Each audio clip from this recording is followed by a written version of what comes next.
Olá a todos, bem-vindos ao Coffee Paste. Os convidados hoje são o João Rino e o Gonçalo Lopes do Festival A Porta. É um festival que vai acontecer em Leiria de 8 a 18 de julho. Começo por vos dizer olá e agradecer muito estarem aqui uns momentos a falar comigo. Olá, obrigado nós pelo convite. Ora, essa. Eu gostava de começar por vos pedir, ou por vos perguntar, que balanço fazem das edições passadas do Festival A Porta até agora? Sim, o festival começou como um processo de ativação do centro histórico de Leiria, muito especificamente numa rua, que é a Rua Direita, que liga a Sé ao Terreiro, e entretanto a coisa foi crescendo e foi ocupando outros sítios, outros locais da cidade, e a ideia é sempre ocupar locais que do nosso ponto de vista podem eventualmente estar subaproveitados e de uma forma propositiva dar-lhes outro contexto e propor soluções para esses espaços públicos, normalmente são públicos. Okay? E é por aí. Esta é a sexta edição, interrompemos o ano passado, tem crescido bastante. Em 2019 foi a última edição, tivemos cerca de 15 mil pessoas. Este ano a coisa vai ser muito mais limitada, pelas regras que temos, pelas orientações da DGS. Mas sim, o balanço é super positivo, as pessoas da cidade gostam muito do festival, mistura um bocadinho a arte contemporânea com atividades para as famílias e a educação pela arte, e também um bocadinho esta questão da intervenção em espaço público e da arquitetura, também do urbanismo. E é um bocadinho isto, é olhar para estes espaços e refletir sobre eles e de uma forma propositiva poder melhorar a nossa cidade, no fundo. Ok. Tu tocaste nesse ponto da pandemia que atravessamos e da edição ser diferente. Eu queria te perguntar quão diferente terá que ser a edição deste ano face à pandemia que atravessamos? Para já o festival deixou de ocupar 7 ou 8 espaços diferentes na cidade para passar a ocupar um espaço que é o jardim, que é onde nós estamos, que é o jardim da Vila, o jardim e o chalé da Vila Portela, porque é um espaço que está vedado e aí podemos controlar as entradas, ou seja, as entradas vão ser muito limitadas, estamos a falar de cerca de 250 pessoas, só vamos poder receber 250 pessoas por dia, daí termos estendemos no tempo para que o máximo de pessoas possam viver a experiência, mas sim, o impacto é grande. Não podemos, por exemplo, não podemos intervir naquela que é a gênese do festival, que é a Rua Direita, não podemos intervir e já temos os próprios moradores e comerciantes da Rua Direita já nos abordaram várias vezes sobre isso e sobre a impossibilidade de acontecer lá, e nós também estamos muito tristes por isso, por não acontecer lá, porque passaram 6 anos e aquela zona da cidade ainda continua a fazer sentido, continuar a tentar ativá-la e continuar a trazer para ali pessoas. Os problemas que nós identificámos há 6 anos atrás, quando o festival começou, 6, 7 ou 8, pronto, estou aqui a falar 6 anos atrás, houve este interregno, eles mantêm-se, ou seja, fundamentalmente mudámos a capacidade de receber pessoas e também os sítios onde costumávamos ir, porque não era um festival de rua e teve que ser fechado num jardim para podermos controlar a quantidade de pessoas. A maior diferença é essa. A maior diferença penso que é essa. Sim. E que linhas de pensamento é que estão na base da construção da programação de um festival como a Porta? O que é que passa pela cabeça, em grandes linhas? Como é que é feita a programação, por assim dizer? Simplificando, não é? Sim, nós olhamos muito para, em primeiro lugar, poder trazer à cidade alguns apontamentos artísticos inspiradores, de alguma forma. O festival normalmente é dividido por tem uma componente de música,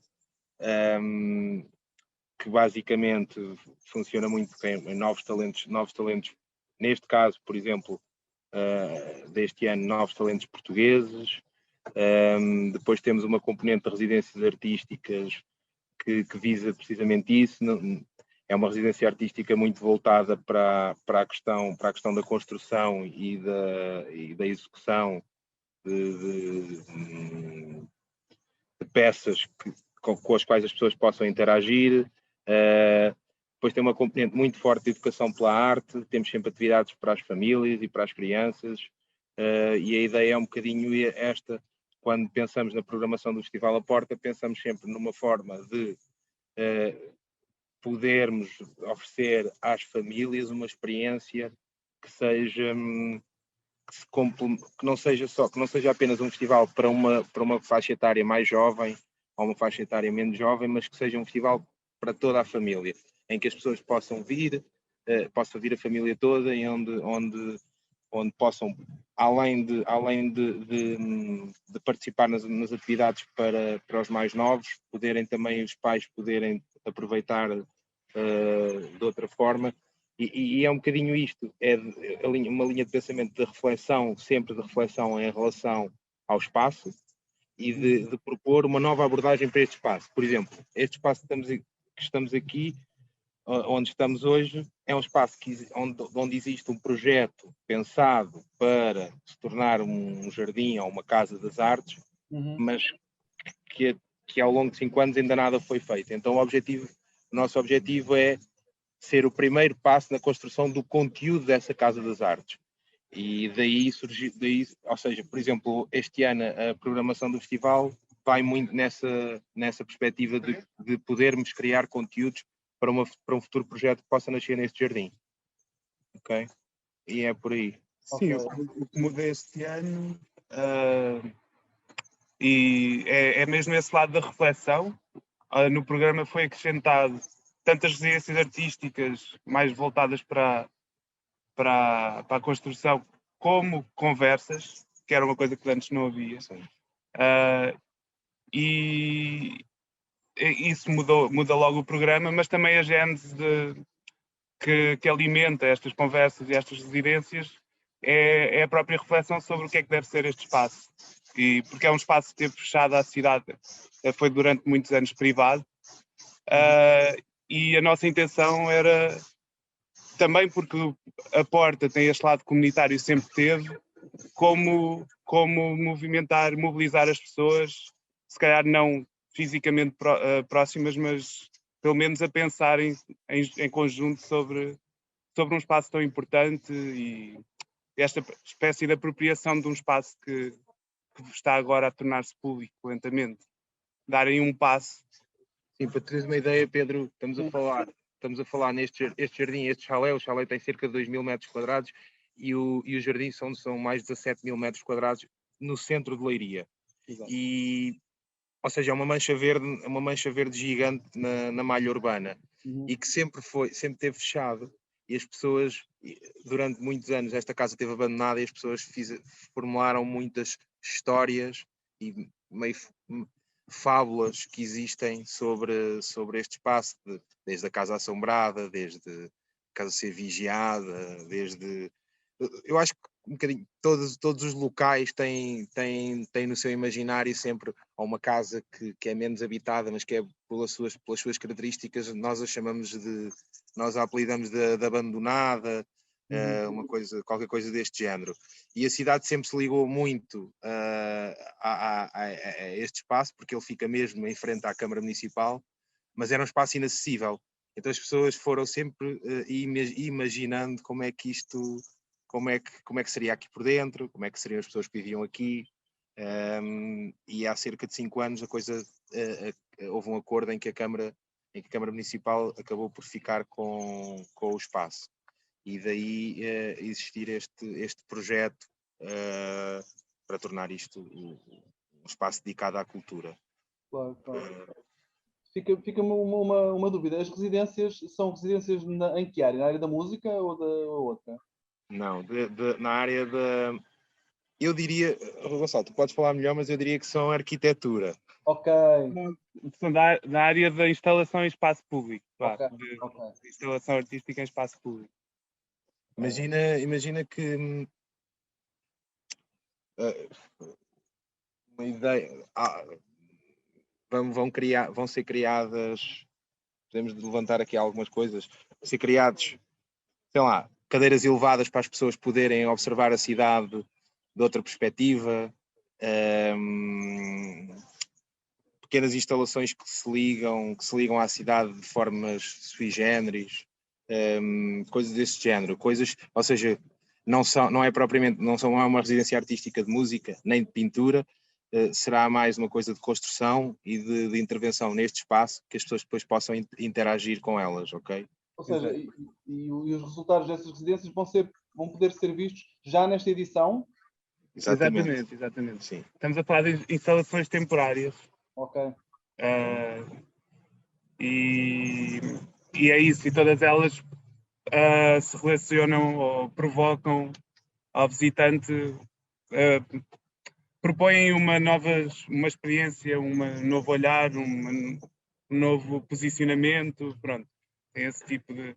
E elas próprias foram alimentadas por uma recolha, também já falámos aqui brevemente, mas houve efetivamente uma recolha feita nas nossas redes online, mas também fisicamente, através de uma casa, que era uma réplica desta casa que está aqui atrás, em Ponto Pequeno, que era uma espécie de caixa do correio, onde tinhas uns formulários e as pessoas punham o que é que, de um lado, o que é que imaginavam que a casa foi no seu passado, e o que é que, do outro lado, o que é que desejavam para o seu futuro. E esse processo começou muito antes, para agora, quando chegaram os artistas convidados, eles já vinham com essa recolha, já tinham lido e também trabalham, e isso foi mais um ingrediente para estimular esta construção comunitária, ou seja, não é só, é um bocado, começa a ser uma coisa recíproca, de a população ou as pessoas que participaram são o impulso criativo da coisa, e a partir destes artistas criam-se estas materializações e depois voltam as pessoas cá e acabam por experienciar e apropriarem-se das instalações. Então, criar esse movimento para que todo este processo continue a ser um processo também da cidade, continue a ser um processo do espaço público. Um bocado um processo de aproximação da própria cidade à casa e aos jardins. Imagina, o objetivo é que nós recolhemos cerca de 500 participações entre escolas, lares de terceira idade, cafés, livrarias, são cerca de 500 participações. E a ideia é que em algum ponto das instalações ou em algum ponto do festival, as pessoas que participaram, quando chegarem aqui dentro, revejam as suas memórias ou os seus sonhos nessas instalações. Okay? E aí se cria uma ligação entre este espaço e a comunidade, que é uma coisa que não existe. E esse é o primeiro passo para nós termos uma casa, para nós termos um projeto edificado, porque uma coisa é teres um projeto de arquitetura, onde, constróis uma infraestrutura, outra coisa completamente diferente é teres um conteúdo que possa, de alguma forma, ligar as pessoas a este espaço. E é esse o grande propósito do Festival à Porta deste ano. Deu para perceber? Claro, claramente. Eu gostava de falar um pouco do aspecto musical, que é uma característica forte do festival. O que é que podemos esperar do programa musical da edição deste ano? Podes esperar duas ou três surpresas muito interessantes. Obviamente, pela questão pandémica, este ano não pudemos receber propriamente. Recebemos muitos artistas internacionais, mas que residem em Portugal, mas não recebemos propriamente artistas internacionais. Mas o que ele pode esperar são. Eu estou com muita expectativa para ver Yakuza e Airlander, que são dois novos talentos que me parecem muito interessantes e que no futuro provavelmente irão dar cartas ou iremos ouvir falar deles. Yakuza, uma fusão de jazz e pop, Erlander, uma coisa mais de uma nova roupagem de R&B, de corte e cola, de sintetizadores, muito interessante. Temos, obviamente, o grande destaque em termos de música, parece-me que sejam Sensible Sockers, que vêm logo no primeiro fim de semana. Uma programação mais, ou seja, uma coisa mais contemplativa. Este ano podemos esperar uma coisa mais contemplativa e menos festiva. E é propositado, obviamente, porque vamos ter que ter lugares sentados, então não vamos poder ter uma coisa tão festiva e será uma coisa mais de contemplação. Mas sim, se eu tivesse assim que destacar aquilo que eu pessoalmente tenho, isto é mesmo uma coisa muito pessoal, tenho muita expectativa em relação a Erlander e Yakuza e também em relação à Ariana Casellas, que é uma miúda que tem dupla nacionalidade venezuelana e portuguesa, e o espetáculo dela, ela salta entre a língua espanhola e a língua portuguesa e é muito, muito interessante. Escreve sobre coisas, é uma cantautora clássica, daquelas que escreve sobre a ida à padaria, da ida à padaria consegue fazer uma música, e esse é um componente também que eu gosto bastante, nos cantautores, eles conseguirem transformar uma coisa simples numa canção. E é por aí, acho que destacava assim estes três novos talentos, depois mais Sensible Sockers. Também temos Sunflowers, por exemplo, temos Angélica Salvi e Ed Shekanli, mais numa componente mais, digamos, mais experimental, que também são concertos de certeza que também temos muita expectativa. Não queria estar a destacar só dois ou três. Claro, O cartaz está muito completo, mas eu pessoalmente tenho expectativa em relação a estes dois ou três. Claro, okay. Um bom chamariz para as pessoas irem até Leiria. Sim, gostava de vos perguntar como é que se tem processado ou como é que tem corrido a interação entre o festival e a comunidade leiriense? Eu sei que é uma preocupação vossa. Sim, como é que tem acontecido? O festival, nós podemos dizer que o festival é muito querido, temos a sorte dele ser muito querido entre a comunidade. E a ideia deste ano foi mesmo essa, foi como o repto que tínhamos logo no início, quando começámos a pensar em fazer um festival neste contexto, foi sempre como é que nós criamos um projeto comunitário num tempo em que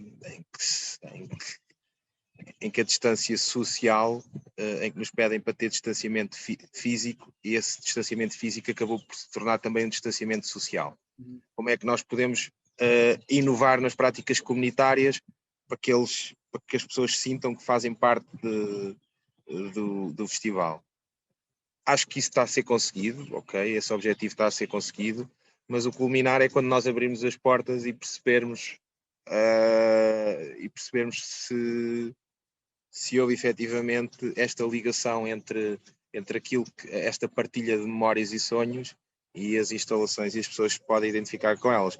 Mas sim, se eu tivesse de dizer alguma coisa sobre a questão do festival e a comunidade, acho que ele está muito próximo da comunidade local, e acho que deve ser essa uma das matrizes do festival, um festival que se quer aberto de portas para o mundo, mas não deixando de saber, ou seja, não nos esquecendo que somos um festival de uma cidade de pequena dimensão, e que a comunidade, e que é fundamentalmente, é feito para todo o país, mas também para as pessoas, é aberto a todo o país, mas também muito para as pessoas de Leiria, e é um bocado isto.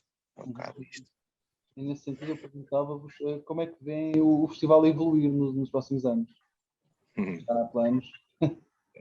Já, eu acho que a matriz continua, era como estava a dizer, ou seja, o propósito e aquilo que faz com que o festival continue sempre é que o propósito de quando ele nasceu ele continua a fazer sentido, porque existem essas problemáticas, existem zonas desertificadas, existem zonas subaproveitadas, existem espaços onde queremos intervir e onde queremos propor novas abordagens. Portanto, eu acho que as perspectivas são as de crescer. Obviamente que este ano não se pode dizer que crescemos. Se ligarmos o crescimento só ao número de pessoas, aí não crescemos. Se ligarmos o crescimento à questão de mais conceptual e de pensamento, acho que este ano, por inerência da situação, crescemos bastante. E a prova disso é que este conjunto de residências artísticas, nós já tínhamos vindo a fazer residências artísticas dentro das artes visuais e mais artes plásticas, e acho que este ano a questão das residências está noutra camada, digamos assim. Não sei se me estou a fazer entender, mas conseguimos ir a outra camada, conseguimos dar um conteúdo aqui mais, que me parece a mim mais profundo, aqui com a ajuda também do Gonçalo, que é quem está a coordenar as residências.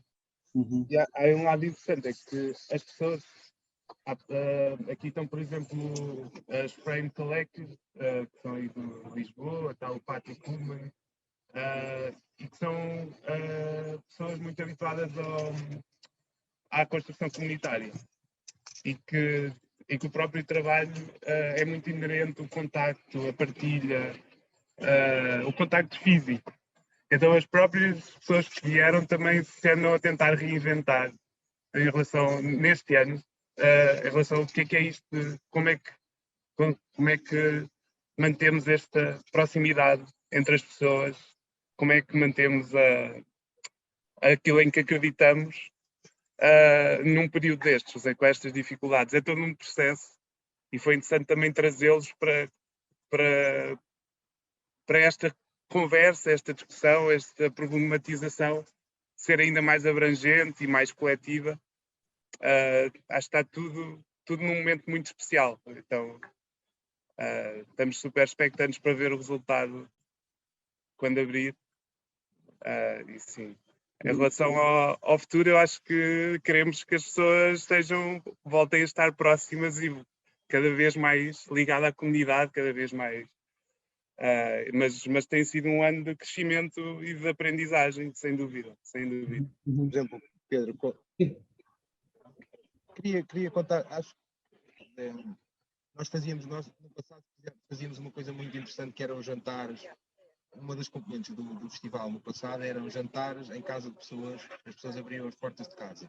Provavelmente isso no futuro, quando isto tudo for mais tranquilo, acho que isso é uma das coisas que vamos querer de certeza recuperar e fazer com que as pessoas abram as portas da sua casa. Basicamente eram atividades onde as pessoas podiam inscrever a sua casa, o festival ia à sua casa, levavam um chefe de cozinha e abriam inscrições e iam pessoas completamente desconhecidas, tu recebias pessoas completamente desconhecidas em tua casa, ias um jantar e depois tínhamos um pequeno apontamento musical. Isso é de certeza uma coisa que vamos querer recuperar e que desejamos bastante que isso possa voltar a acontecer. Muito obrigado a ambos. Foi um gosto enorme falar convosco. Obrigado, Pedro. Obrigado.